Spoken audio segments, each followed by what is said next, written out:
Orang lagi sedih disuruh stand abang. Sumpah ya, tahun ini tahun yang berat banget buat gue. Udah mah di klub gak dihargain, di Piala Dunia gue gagal. Yang juara Argentina lagi anjing. Gue nggak masalah siapapun yang juara. Yang namanya kompetisi siapapun berhak lah. Tapi jangan Argentina juga dong. Bukan apa-apa. Masalahnya Argentina yang juara, gue yang beban. Masa Messi punya gelar juara World Cup gue enggak? Selama ini kan lu tahu, semua yang Messi dapat gue juga dapat. Messi juara La Liga, gue juga. Messi juara Champions, gue juga. Messi Copa America, gue punya Euro. Messi Ballon d'Or, gue juga punya. Nah sekarang Messi dapat trofi World Cup, gue dapat apa? Trofi Man of the Match perlawan Ghana. Gue dapatnya itu doang. Lu biasanya kalau iri temen lu punya satu barang, lu bisa beli barang yang sama, iya kan? Nah ini Piala World Cup gue mau beli di mana? Di Shopee? Gak ada. Kalaupun ada ngapain gue beli? Buat dipamerin. Ntar kalau orang nanya gimana? Wih, Piala Dunia tuh. Juara tahun kapan? Oh enggak juara. Nah terus gue beli. Yang ada malah kelihatan stres gue. Kalau gue stres gimana? Pasti lu pada ngomong, kasiannya sih itu sekarang jadi gila. Loh, gila kenapa? Gak tahu, gagal juara kali. Pasti gitu ntar tuh. Lihat dia juara World Cup aja bikin gue stres. Apalagi kalau ternyata Messi Ballon d'Or lagi tahun depan. Bisa beneran gila gue. Jadi jangan heran kalau lu ntar lihat gue lagi main, gak ada angin, gak ada hujan, tiba-tiba gue yang kayak Yihi! Kebayang gak lo? Sebenarnya gue nggak punya masalah sama Messi. Dia mau juara mau nggak, bukan urusan gue, sumpah. Cuman yang bikin gedek orang-orang pada bandingin gue sama dia mulu dari dulu. Maksud gue nggak ada yang suka dibandingin tuh, nggak ada. Lu aja dibandingin sama anak tetangga lu kesel, apalagi gue dibandingin sama Messi. Tetangga gue juga bukan loh itu.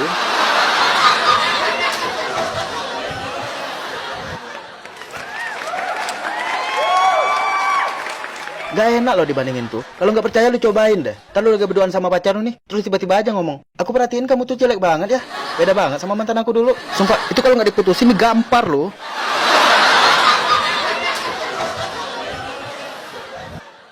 Kalau dibandinginnya sama yang selevel atau di atas kita masih mending lah. Yang bikin sakit hati itu kalau dibandinginnya sama orang yang levelnya di bawah kita. Masa pas lawan Maroko lompatan gue dibandingin sama En-Nesyri?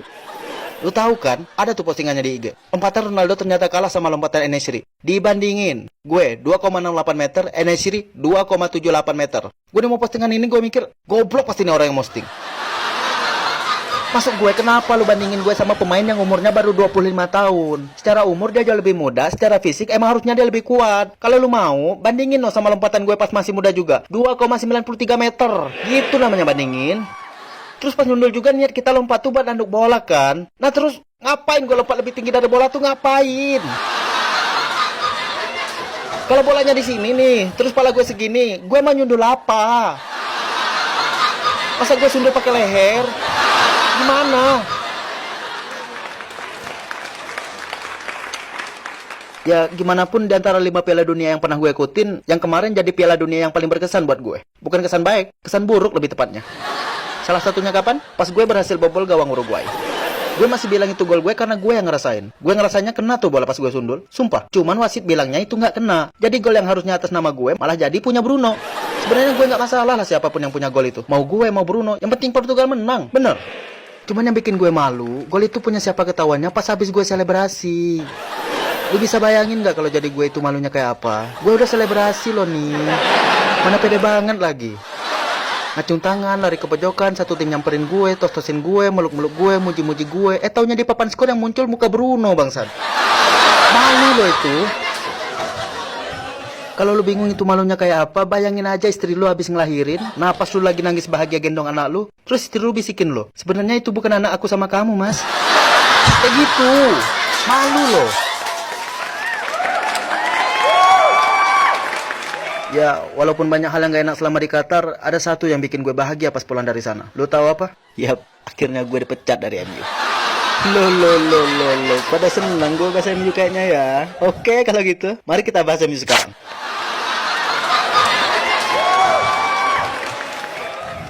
Biar gue mulai dari waktu gue masih di Juventus. Waktu itu gue di penghujung kontrak sama Juve. Tahu kontrak gue bakal habis, banyak klub yang mau rekrut gue dari sana. Dari 5 klub yang ngincer gue saat itu, salah duanya ada Manchester City sama Manchester United. Nah yang gue pertimbangin cuma 2 itu tuh. Kalau nggak City ya MU. Sebenarnya gue udah hampir jadi tuh sama City. Tapi tiba-tiba Ferguson nelpon gue. Gak MU aja doh. Kan di sini pengen banget lo ke sini. Ingat kan dulu pas lu di MU kayak apa? Emang lo nggak mau kayak dulu lagi? Juara Premier League, juara Champions, menang Ballon d'Or. Dia ngomong gitu tergiur dong gue. Ya udah, besokannya gue langsung ke sana buat tanda tangan kontrak. Nah, habis ini lu tahu nih kelanjutan gue di MU bakal gimana? Trofi Premier enggak, Champions enggak, Ballon d'Or enggak, malah jadi tai gue. Sama sekali nggak dihargain. Musim pertama masih oke lah. Dari 38 match gue nyetak 24 gol buat nih klub setan. Tapi kan percuma sebanyak apapun lo ngegol kalau backnya goblok lawak mulu.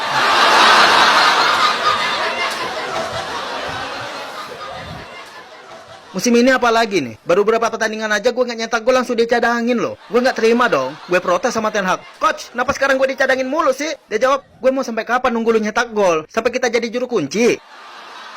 Nggak usah nggak adil, gue tunjuk tuh pemain lain. Dia aja belum nyetak gol sampai sekarang lu mainin tuh. Kenapa gue enggak? Ada kayak langsung kayak, gue kiper anjing.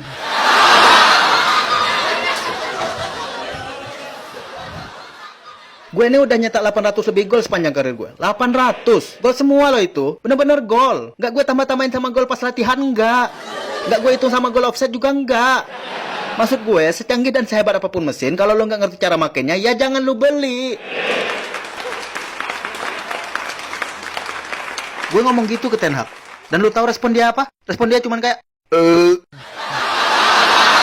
sendawa sih anjing. Mana gue cium hawanya bawa Indomie goreng lagi. Kenyang banget kayaknya ya. Habis 2 bungkus tuh gue yakin.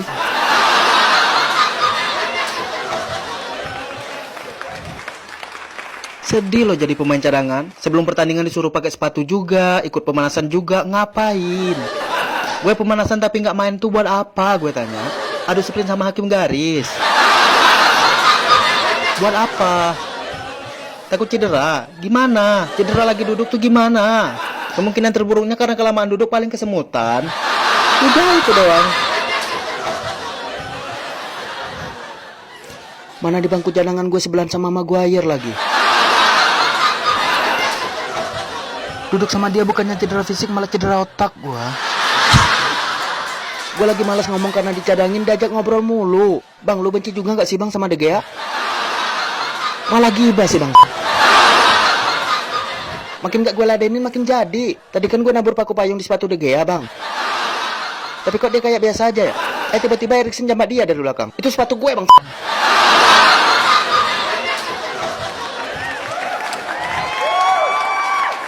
Duduk di bangku cadangan udah cukup bikin gue stres. Media ikut-ikutan lagi nambah beban pikiran gue. Apapun diberitain. Malah kadang jatuhnya sotoy gak sesuai kenyataan. Sotoynya tuh ngalah-ngalahin Coach Justin gue bilang. Sebelum gue bahas media yang sotoy, biar gue bahas nih botak atu nih. Lu kalau misalkan mau tanding terus ada orang yang prediksi tim lu bakal menang, harusnya lu seneng kan? Harusnya. Cuman masalahnya nggak bisa gitu kalau nih orang yang ngomong. Saking seringnya prediksi nih orang salah, gue sampai pernah lo datang ke tempat latihan tapi di lapangan nggak ada siapa-siapa. Gue tungguin sampai 3 jam, masih nggak ada yang datang. Kelamaan nunggu gue telepon dah tuh si Fred. Gue tanya tuh, Fred, ini kok dari tadi gue tunggu di lapangan nggak ada siapa-siapa? Pada kemana? Nggak latihan emang? Fred jawab, ngapain latihan? Justin udah bilang kita bakal menang. Gak ada yang mau latihan loh gara-gara prediksi si kampret. Media tuh kayak gitu tuh, sama sotonya. Jadi gue pernah duduk di bangku cadangan pahlawan Spurs. Sepanjang pertandingan awalnya aman-aman aja gue. Duduk santai gak ada apa-apa. Tapi gak tahu kenapa, pas menit ke-50 di babak kedua tiba-tiba perut gue mules pengen berak. Gue yang tahu kampretnya media gimana, dari awal gue juga udah curiga tuh. Ini kalau gue ke WC sekarang, pasti habis gue digoreng. Ntar berita yang keluar pasti marah tidak dimainkan saat melawan Spurs. Ronaldo meninggalkan lapangan sebelum pertandingan usai. Mau berak aja OVT lo gue. Ya karena gue nggak mau itu terjadi, gue tahan dah tuh mulai sampai pertandingan selesai kan. Sepanjang pertandingan bukannya fokus nonton, malah fokus nahan berak gue. Kalau gue lengah dikit aja nih, ricuh satu bench. Bau apaan nih? Kayak bau tai. Kentut lo ya? Enak aja, mulut lo tuh bau tai. Emang mulut gue kloset. Lu kali abis makan bangke. Apaan orang gue belum makan? Jadi rame. Sumpah, mules banget perut gue tuh itu. Mulesnya tuh sampai bikin menggigil, tau gak lo? Itu kalau tiba-tiba gue bersin aja, cepirit gue. Waktu itu untuk pertama kalinya, tiap Ten Hag noleh ke bench, gue deg-degan takut ditunjuk disuruh main. Gue gak siap. Ya gimana